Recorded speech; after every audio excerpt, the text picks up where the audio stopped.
जय हिंद दोस्तों, welcome back to our channel. Welcome back to Jobteria. I hope so कि आप लोग अच्छे होंगे और अपनी तैयारी में बेहतरीन तरीके से लगे होंगे। जी हाँ दोस्तों, झारखंड सहायक आचार्य का जो रिसेंट का जो एग्ज़ाम हुआ है दोस्तों, उसी का जो है आंसर की जो रिलीज़ किया गया तो उसी का क्वेश्चन पेपर को हम लोग यहाँ पे डिस्कस कर रहे हैं टॉपिक जो है सब्जेक्ट वाइज। इससे पहले जो है आपका सामाजिक विज्ञान और जो है आपका फिजिक्स का जो है वीडियोज़ अपलोड कर चुका हूँ मैं, जो कि आपका 3 मई का जो शिफ्ट में जो क्वेश्चन आया था, तो वो वाले शिफ्ट का मैंने सामाजिक विज्ञान और फिजिक्स का जो है वीडियो अपलोड कर दिया हूँ। तो अगर उस वीडियोस को अभी तक आप लोगों ने अगर वॉच नहीं किया है तो ज़रूर वॉच कर लीजिएगा। इस वीडियो में आपका 3 मई में जो आपका बायो से जो क्वेश्चन पूछा गया था, बायोलॉजी से फिर 18 क्वेश्चन पूछे गए थे, तो उसी को इस वीडियो में हम लोग देखने वाले हैं। इस तरह से टॉपिक वाइज जो है यहाँ पे मैं वीडियो आपके लिए बना रहा हूँ ताकि आपको अंडरस्टैंड हो पाए इजीली कि किस सब्जेक्ट में किस लेवल के क्वेश्चन पूछे गए हैं। तो बने रहिएगा वीडियो में अंत तक। इससे आपको पूरी तरीके से जो है एनालाइज कर पाएंगे आप खुद कि कैसे क्वेश्चन पूछे गए हैं और कैसे लेवल के क्वेश्चन आए थे। तो बने रहिएगा वीडियो में अंत तक। चैनल पर अगर फर्स्ट टाइम जुड़े हैं तो चैनल को जरूर सब्सक्राइब कर लीजिएगा। देखिए फर्स्ट क्वेश्चन है आपका, पुरकंजे फाइबर्स आर फाउंड इन, यानी पुरकंजे रेशे कहाँ पाए जाते हैं? मस्तिष्क में पाए जाते हैं, यकृत में पाए जाते हैं, आंखों में पाए जाते हैं या हार्ट में पाए जाते हैं? तो आपका ऑप्शन हो जाएगा हार्ट में पाए जाते हैं, यानी आपका हृदय में पाए जाते हैं। पुरकिंजे फाइबर्स जो है हार्ट में पाया जाता है, ध्यान रखिएगा। ऑप्शन 4 करेक्ट हो जाएगा। नेक्स्ट है आपका, ब्लैंक हार्मोन के संश्लेषण के लिए आयोडीन जरूरी है। तो iodine is essential for the synthesis of blank hormone.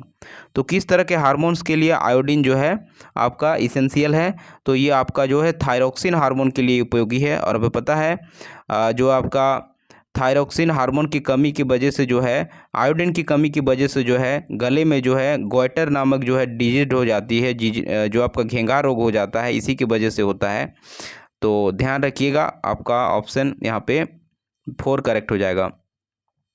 Next है, ब्लैंक रीढ़ की हड्डी और मस्तिष्क के उच्च भागों के बीच संकेतों को संचालित करने और स्वास्थ्य गतिविधियों को नियंत्रित करने में महत्वपूर्ण भूमिका निभाता है, जिससे दिल की धड़कन और श्वसन को ब्लैंक कहते हैं। तो इसको क्या कहते हैं? देखिए ये मस्तिष्क से रिलेटेड क्वेश्चन है आपका, यानी यहाँ पे सिंपली पूछा है कि कंट्रोल कौन करता है, यानी हमारे जो रीढ़ की हड्डी होती है और मस्तिष्क के उच्च भागों के बीच के संकेतों का जो है, यानी एक्टिविटी जो स्पाइनल कॉर्ड के थ्रू जो high part of the brain में जाता है, तो कंट्रोलिंग अथॉरिटी एक्टिविटी कौन करता है? हार्ट बीट एंड रेस्पिरेशन का। तो ये जो है मेंडुला ऑल्बोगेंडा करता है, यानी ऑप्शन 4 आपका करेक्ट हो जाएगा।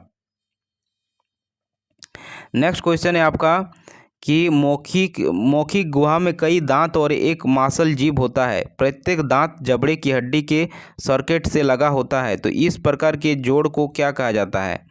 तो देखेंगे तो इस तरह के जोड़ जो होता है, जॉइंट जो होते हैं, उसको बोला जाता है थेकोडोंट। क्या बोला जाता है? थेकोडोंट कहा जाता है, यानी ऑप्शन नंबर 4 आपका करेक्ट हो जाएगा। नेक्स्ट क्वेश्चन है, the saliva contain an enzyme called blank breaks down carbohydrate which is a complex molecules to give sugar. तो यहाँ पे पूछा है लार में ब्लैंक नामक एंजाइम होता है। तो लार में जो है किस तरह के एंजाइम होता है? तो स्लाइवली एमाइलेज होता है, यानी आपका जो है 4 ऑप्शन करेक्ट हो जाएगा। नेक्स्ट क्वेश्चन की ओर बढ़ते हैं। देखिए नेक्स्ट क्वेश्चन है, निम्नलिखित में से कौन गाय या भैंस के गोबर से मीथेन के उत्पादन के लिए जिम्मेदार है? तो ये कौन जिम्मेदार है? तो यहाँ पे आपका जिम्मेदार हो जाएगा आपका जो है मिथोनिज्म। क्या हो जाएगा? मिथोनोइज्म जो है, ये जो है जिनिज्म जो है आपका करेक्ट हो जाएगा। मिथोनोजिज्म जो है आपका करेक्ट होगा, बी आपका करेक्ट हो जाएगा। नेक्स्ट है, निम्नलिखित में से कौन सा उपवर्ग जो है ओलिगोचेटा से संबंधित है? तो which of the following belongs to the जो है सब क्लास ओलिंगोचेटा। ओलिंगोचेटा से कौन है? तो केचुआ जो है आपका आ जाएगा, अर्थवर्म आ जाएगा, बी आपका करेक्ट हो जाएगा। बेरी रोग किस विटामिन की कमी के कारण होता है? तो ये इजी क्वेश्चन था आपका, विटामिन B1 से के कमी के कारण बेरी डिजीज होता है। ब्लैंक माइटोसिस के कैरियोकिनेसिस का पहला चरण जो इंटरफेज के S और G2 चरणों के बाद होता है, तो ये आपका होता है, क्या होता है दोस्तों? तो ये आपका होता है प्रोफेज, यानी ऑप्शन ए आपका करेक्ट हो जाएगा। देख सकते हैं दोस्तों किस लेवल के क्वेश्चंस पूछे गए हैं और किस किस टॉपिक से आए हैं। रक्त में प्लाज्मा प्रतिजैविक इसके द्वारा निर्मित किए जाते हैं, यानी antibodies are produce in the plasma of blood by, तो ये आपका होता है लिम्फोसाइट से। ऑप्शन बी आपका करेक्ट हो जाएगा। नेक्स्ट क्वेश्चन है, लाइकेन समूह जो बंजर चट्टान की सतह पर प्राथमिक उपनिवेशक बनाता है वह क्या है? तो उसको कहा जाता है आपका, क्या कहा जाता है? क्रोस्टन लाइकेन कहा जाता है। क्या कहा जाता है? क्रोस्टोज लाइकेन कहा जाता है। ऑप्शन बी आपका करेक्ट हो जाएगा। फलों में जब पेरिकार्प मोटा और मांसल होता है तो भीतरी परत को क्या कहा जाता है? यानी in fruit which pericarp is thick and fleshy what is the inner layer called? तो उस इनर लेयर को कहा जाता है आपका एंडोकार्प। ऑप्शन 3 आपका करेक्ट हो जाएगा। नेक्स्ट है, समलिंगी सूत्रों के बीच आनुवंशिक पदार्थ का आदान प्रदान होता है। यह प्रत्येक गुणसूत्र पर जीन के नए संयोजनों का परिणाम है, जिसे इस रूप में जाना जाता है। तो किस रूप में जाना जाता है? तो इसको क्रॉसिंग ओवर के रूप में जाना जाता है। आपका ऑप्शन ए करेक्ट हो जाएगा। नेक्स्ट क्वेश्चन देखेंगे।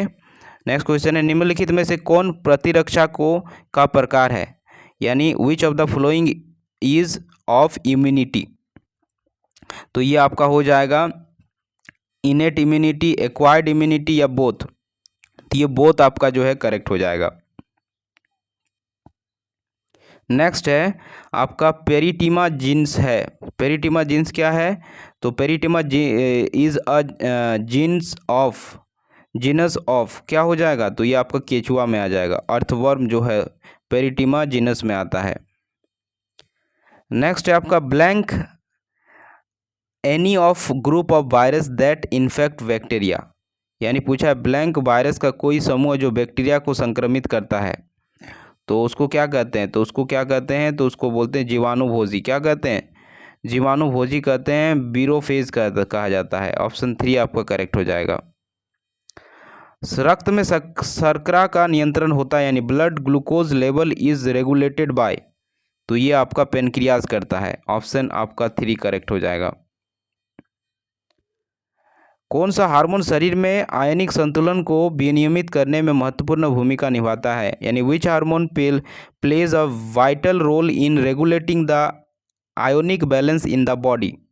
तो ये आपका हो जाएगा, करेक्ट हो जाएगा, बेसोप्रोसिन। ऑप्शन 4 आपका करेक्ट हो जाएगा। तो ये था दोस्तों आपका बायो का जो है 18 क्वेश्चन जो आपका 3 मई के शिफ्ट में पूछा गया था। तो वीडियो पसंद आई है तो एक लाइक ज़रूर कीजिएगा दोस्तों। Thanks for watching.